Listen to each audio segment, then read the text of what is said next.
So good morning.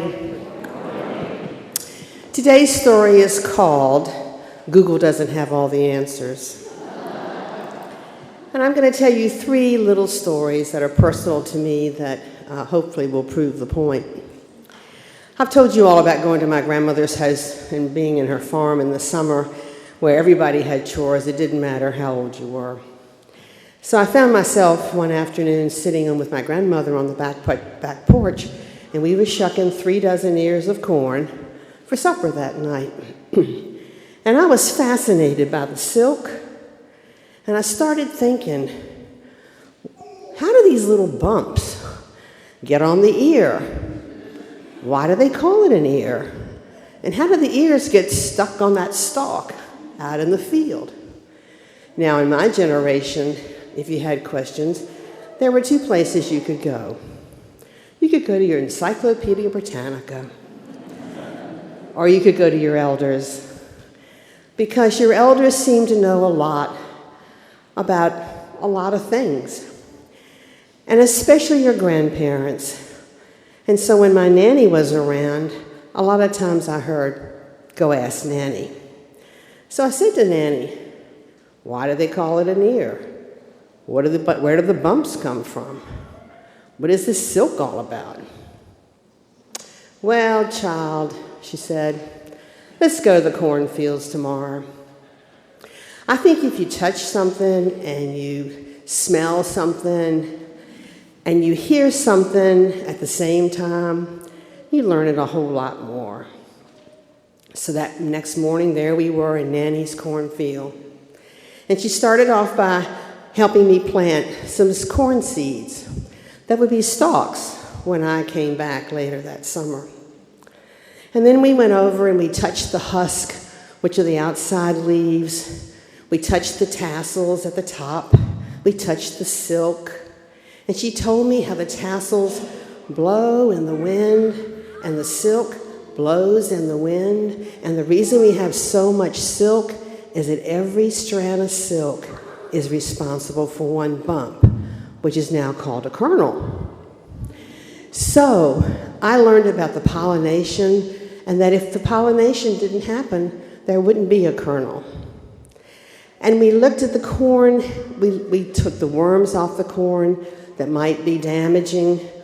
We watched around for the snakes that like to hide in the cornfield and talked about different kinds of snakes. And she ended it by saying, "Corn is truly American.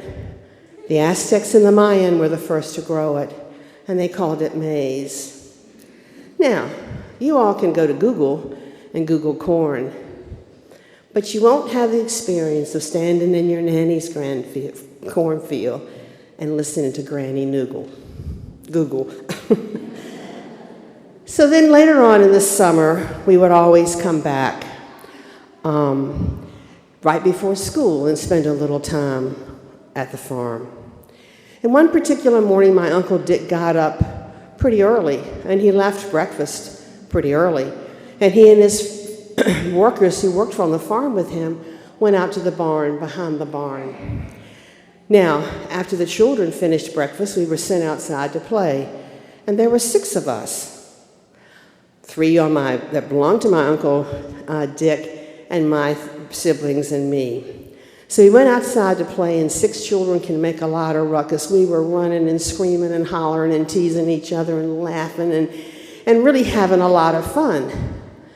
And suddenly my Uncle Dick appeared, and he didn't look very happy. And he said, "Children, you all need to come over here right now." And so we did. And he said, "You know, I should have talked to you about this last night, but I didn't, and that was my mistake. So I'm going to talk to you about it now. We are harvesting pigs today, and it's a tough day.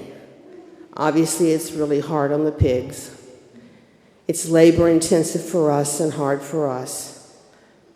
It's very emotional for us because we have fed these pigs and we have raised these pigs, and now these pigs are giving their life up so that we can live.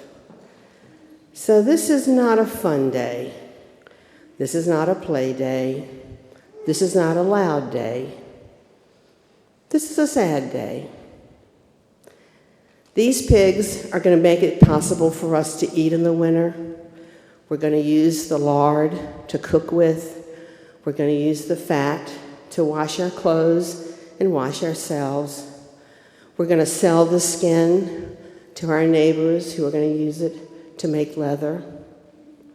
So today is a day that we show respect for the pigs. We are grateful to the pigs, and we must spend today being respectful and thankful for all the pigs are giving to us. Now, you can Google pigs and their byproducts, but you'll never feel the emotion that way that was felt on the farm, and you'll never learn the lesson that my Uncle Dick taught me. My last story is about my other grandfather. He was one who believed in story, and he gave gifts of story to us. And mainly it was about family. It was about people that we would never get to meet, because he believed that young people cannot know who they truly are until they know the stock from which they come. So along with his gifts of story, he'd say, "Come over here, child, and let me tell you a story." So along with his gifts of story, he also, every now and then, would give us a hope list. Hope list is not a wish list. Hope list is a hope list. And I have shared this list with you before, but I think it's time to share it again. So here's my grandfather's hope list that he wrote to me. I hope you get to wear hand-me-down clothes, eat homemade ice cream, and a cake that you learned to bake. I really do. I hope you learn humility by being humiliated, and that you learn honesty by being cheated. I hope your mouth drops wide open the first time you see New York City or the Grand Canyon. I'm glad you have to share your room with your sister. Draw a line down the middle if you have to. But one night when she's scared and she wants to crawl into bed with you, I hope you let her. I hope you never are a victim of a bully, but I hope you have the courage to stand up for someone who is. If you want a wagon, I hope your daddy teaches you to make one and doesn't just give you one. May you cry at funerals and laugh out loud with your friends. I hope you get to dig in the dirt and learn to love books. May you skin your knees climbing mountains. May you cut your hand eating oysters. And may you have a broken heart before you are 18. I hope that you know that I am here for you, always. Google doesn't have all the answers. It may have some answers, but it'll never have the wisdom of your elders.